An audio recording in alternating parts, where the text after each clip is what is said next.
Shalom Bapak Ibu Saudara-saudari yang dikasihi Tuhan Yesus Kristus. Selamat pagi dan salam sejahtera buat kita semua. Berjumpa lagi kita dengan renungan harian HKBP Batu Haji Lama. Dimanapun kita berada, semoga kita tetap penuh pengharapan, karena kita percaya bahwa kasih setia Tuhan tidak pernah meninggalkan kehidupan kita. Saudaraku yang dikasihi Tuhan Yesus, sebelum kita memulai setiap aktivitas kita pada hari ini, marilah kita merenungkan, mendengarkan kebenaran firman Tuhan. Kita berdoa. Ya Allah Bapa kami bersyukur Tuhan untuk napas kehidupan yang sudah Engkau anugerahkan di dalam kehidupan kami sampai saat ini. Tuhan, kami mau mendengarkan firman-Mu. Biarlah Roh Kudus-Mu yang menerangi hati dan pikiran kami, agar kami senantiasa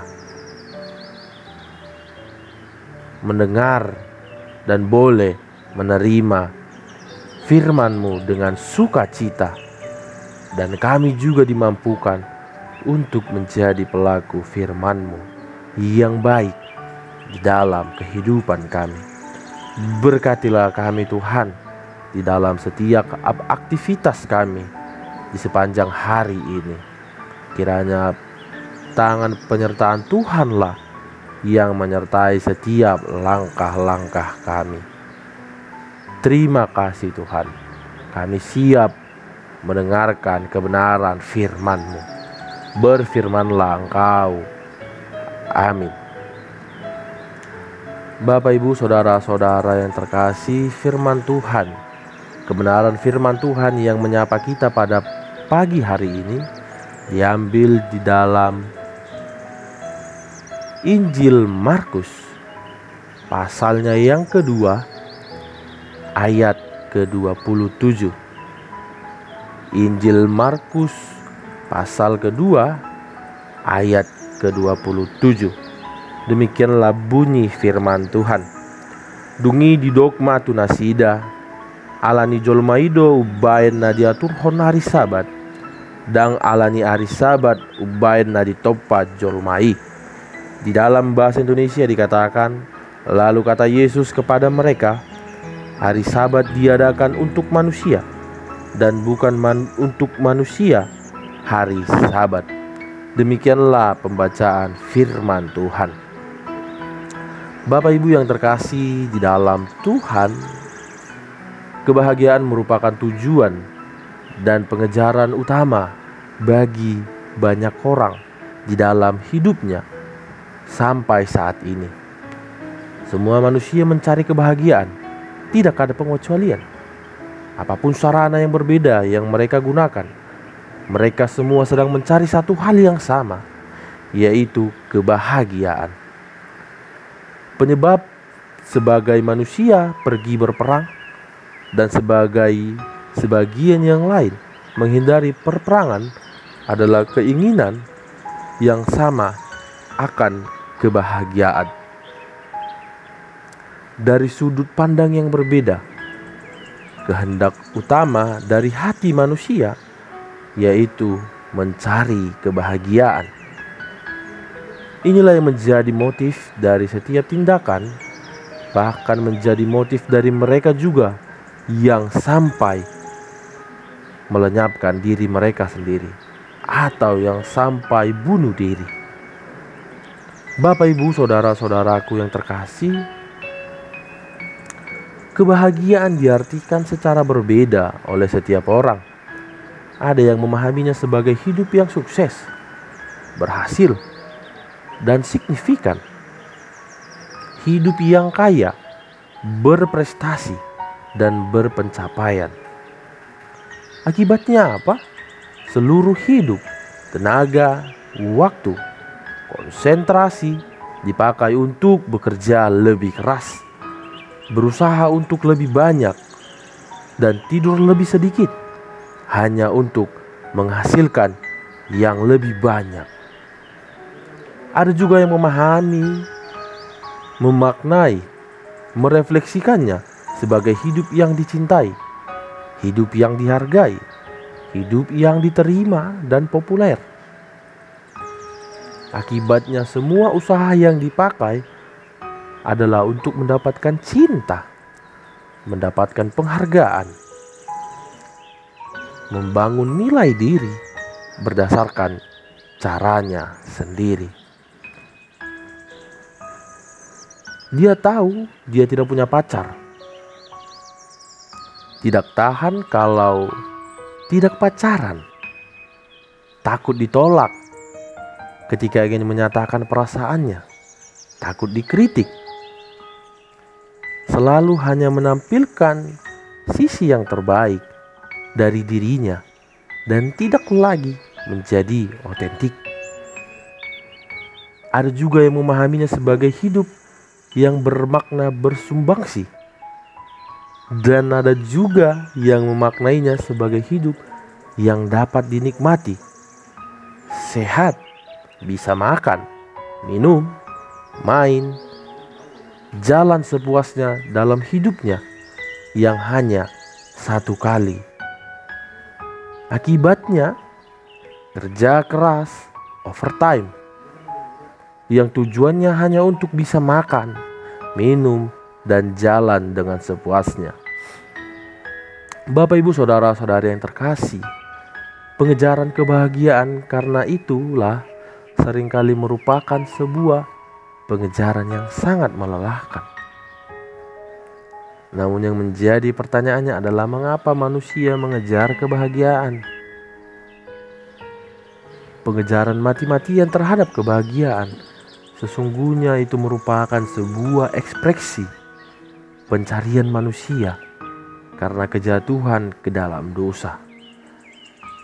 Sebelum kejatuhan ke dalam dosa, manusia hidup di dalam Tuhan, hidup di dalam kepuasan, di dalam kebahagiaan, kepenuhan, yang hidup dalam damai sejahtera dan yang tidak kekurangan suatu apapun.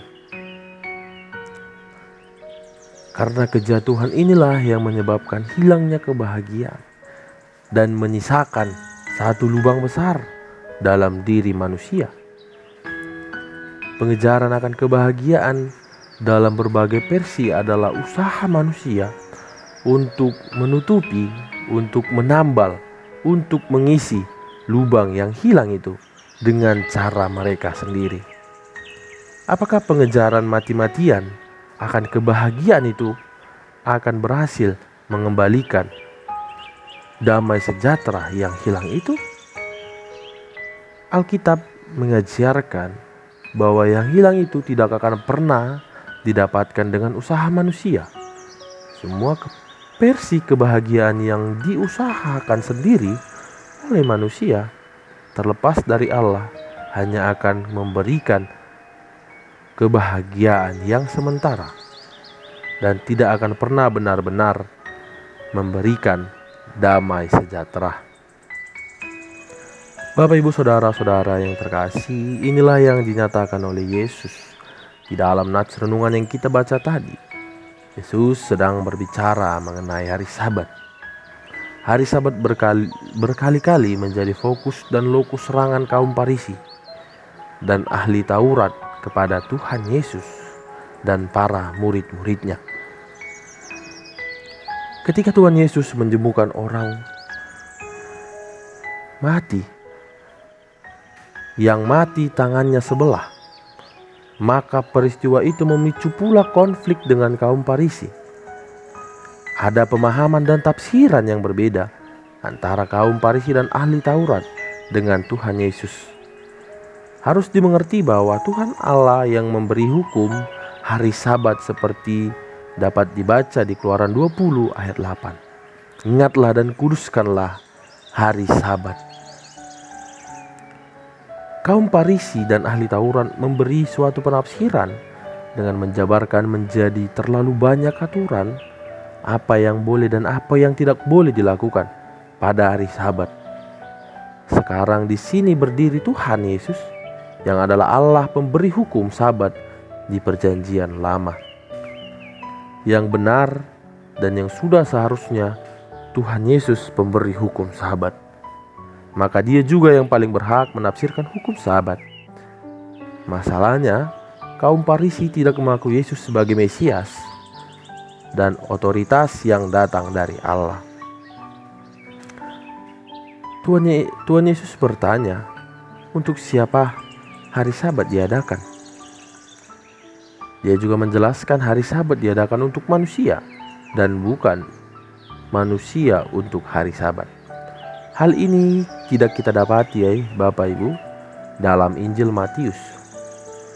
Hari Sabat adalah suatu hukum ilahi yang kudus. Namun kita harus menerima dan memegangnya sebagai suatu hak yang istimewa dan suatu keuntungan, bukan sebagai sebuah tugas dan sesuatu yang sangat membosankan. Pertama, Allah tidak pernah merancangnya agar menjadi beban bagi kehidupan kita. Dan oleh sebab itu, janganlah kita membuatnya demikian bagi diri kita sendiri. Manusia bukan diciptakan untuk hari Sabat, sebab manusia diciptakan sehari sebelum hari Sabat ditetapkan. Manusia diciptakan Allah bagi hormat serta pelayanannya. Ia bukan diciptakan untuk hari Sabat, agar terikat pada hukumnya dan dipisahkan dari apa yang perlu untuk menopang kehidupannya. Yang kedua, Allah mengadakan hari Sabat justru untuk membawa manfaat, faedah bagi kehidupan kita, di mana kita harus mewujudkan manfaat itu dan mengembangkannya. Allah mengadakannya untuk manusia. Ia justru memerhatikan tubuh jasmani kita dengan menetapkan hukum Sabat itu, supaya tubuh kita mendapat cukup istirahat dan tidak kehabisan tenaga akibat kesibukan dunia yang tiada habis-habisnya. Hari Sabat haruslah ditafsirkan sedemikian rupa agar tidak bertolak belakang dengan maknanya sendiri, yaitu untuk perbaikan dan bukan untuk perusakan. Bapak, Ibu, saudara-saudara, ia jauh lebih peduli dengan jiwa kita. Hari Sabat diadakan supaya menjadi hari kita untuk beristirahat, supaya hanya pekerjaan yang kudus saja yang kita kerjakan. Hari di mana kita bersekutu dengan Allah, hari di mana kita untuk menaikkan pujian serta mengucap syukur kepadanya. Sabat adalah melewatkan seluruh waktu di dalamnya, baik bersama-sama orang banyak maupun secara pribadi, untuk bersekutu dengan Tuhan. Kita diberikan waktu yang diperlukan untuk menyesuaikan tubuh jasmani dengan jiwa kita dalam pelayanan Allah, supaya keduanya menjadi selaras dalam pekerjaan kudus untuk bersekutu, menyembah dan memuji Dia. Bapak, Ibu, saudara-saudara, inilah yang menjadi perundangan kita, bahwa kaum Farisi, mereka menganggap Sabat menjadi beban dengan banyak peraturan. Tidak boleh ini, tidak boleh itu, tidak boleh macam-macam. Dan sekarang keadaannya sebaliknya terjadi, di mana kebanyakan orang di negara barat hanya memakai hari Minggu untuk beristirahat, dan ada juga yang memakai hari Minggu untuk liburan dengan melalaikan ibadah dan tidak pergi ke gereja. Inilah yang menjadi perenungan kita sebagai orang Kristen yang baik. Hendaknya senantiasa memperhatikan dua sisi dari hari Sabat. Apakah itu hari ketujuh yaitu Sabtu, atau hari pertama yaitu Minggu, untuk manusia beristirahat dan dalam istirahatnya tanpa diganggu kesibukan, sehingga dapat bersekutu dengan Tuhan dan pergi ke gereja. Amin. Kita bersatu di dalam doa. Ya Tuhan, ya Allah, Bapa kami dalam surga, kami tahu Tuhan, kami adalah manusia. Setelah mendengarkan firman-Mu ini, kami boleh mengerti bahwa hari Sabat, hari ketujuh adalah hari Sabtu. Bila mana ada dosa pelanggaran yang selama ini kami lakukan, baik yang disengaja atau tidak disengaja, biarlah kami berubah untuk mengikuti sesuai dengan apa yang Tuhan perintahkan terhadap kami. Dengan firman ini kami boleh juga bersama-sama dengan Yesus, bersabat bersama Yesus, karena ternyata Sabat itu merupakan sebuah monumen yang tidak akan pernah habis-habis, dan itu merupakan monumen yang sangat utuh, yang teguh dan kekal sampai selama-lamanya. Bahkan di dunia baru pun, bahwa hari Sabat akan diperingati, dan kami akan menyembah Engkau sebagai pencipta langit, bumi, laut, dan segala isinya. Semoga melalui kebenaran firman Tuhan ini, melalui tuntunan Roh Kudus-Mu, semua jemaat yang berbahagia mereka boleh mendapatkan sarana yang terindah berjalan bersama Yesus, sehingga berkat itu melimpah hari demi hari. Hati kami diubahkan untuk lebih dekat kepadamu Tuhan. Terpujilah nama-Mu Tuhan. Ampuni kami atas dosa dan kesalahan kami. Inilah doa kami di dalam nama anak-Mu Tuhan Yesus Kristus, Juru Selamat kami yang hidup. Amin.